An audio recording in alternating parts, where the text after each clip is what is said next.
Hello and welcome to Friday Reads, where I tell you what I'll be reading this weekend and review last week's pick. So last week, my Friday Reads was Olive Kitteridge by Elizabeth Strout.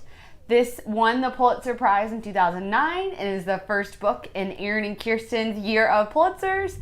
I did finish it and I liked it. It is a collection of short stories set in Crosby, Maine, and Olive Kitteridge and her family is the common thread that runs through everything. And I really enjoyed the linked aspect of it. I'm not usually a huge short story fan simply because I am not always motivated to keep reading. So I'll read one story and it'll be really great, but then it'll be done. And if the next story has nothing to do with the world or the person or the content of the story before, it just isn't as motivating for me to keep going necessarily. So with Olive Kitteridge, I found that it was actually kind of the opposite. So with the linked stories, I was really invested in this town and the people who lived in Crosby. They kept popping up in other stories. So they would be the focus of a story and then they'd show up in someone else's story. And the other thing is that because Olive Kitteridge is the thread throughout all of the stories in the book, you learn more and more about her life and her family and her experiences. So it felt like a novel in that way, in the sense that I was reading distinct vignettes of life. However, I was also following this woman and her family and her time interacting with the townspeople, interacting with herself and her own mental state, and dealing with the complications of family and neighbors and getting older. The one thing is that I think if I was older, I would connect with this book a little better. Olive is, I think at the youngest we see her, she is already retired. She is, in her 60s, and then by the end of the book, she's in her 70s, late 70s, maybe early 80s, and she has a child and a husband and is retired, and it just is not an experience I have. And so I think that there were aspects of the character of Olive that I really appreciated, but that I just didn't connect with in the way that I imagined someone else who had more similar experiences would.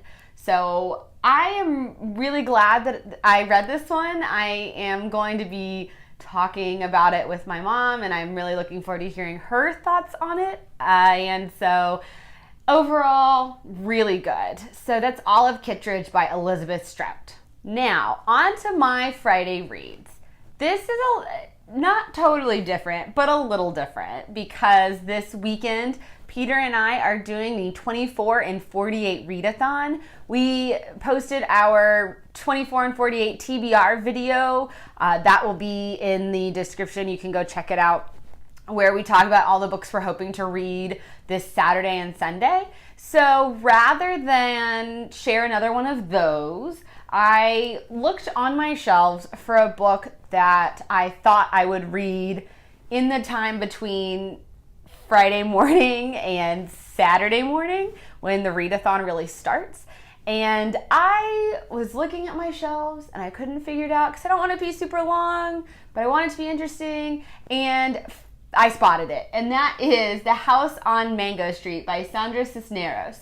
So this is a book that has been sitting on my shelf for a while and has been sitting on my mental TBR for even longer than that. It is a sort of modern classic. It is about a Latino girl growing up in Chicago. And it is just, it's people read it everywhere. It's taught in schools. It's really well received and very highly regarded. And it is something that I know that I should have read, but I didn't. So I thought, what better motivator and reason to go ahead and, you know what, pick it up and read it than this in between my Friday reads and readathon time. So that is what I'm going to be reading. I'm hoping to finish it before I start my 24 and 48 readathon reading. It is short. It's only 110 pages. It's a little book. So I really think that I will be able to do it and that I will knock this one out. And I'm really looking forward to it. I'm really excited to finally get into this world and read Sandra Cisneros and add that to the books that I have read and hopefully loved. So that is going to be my Friday reads this week, is The House on Mango Street by Sandra Cisneros. That's all I've got for this week's Friday reads. As always, you can find all of my other Friday reads, our other videos, blog posts, reviews, podcasts, all of that is at gameandread.com. And you can follow us on Instagram, Twitter, and Litzy. We are at gameandread, and we will be all over social media as we do the readathon this weekend. So definitely go check us out there. Thanks for watching, and I'll see you next week.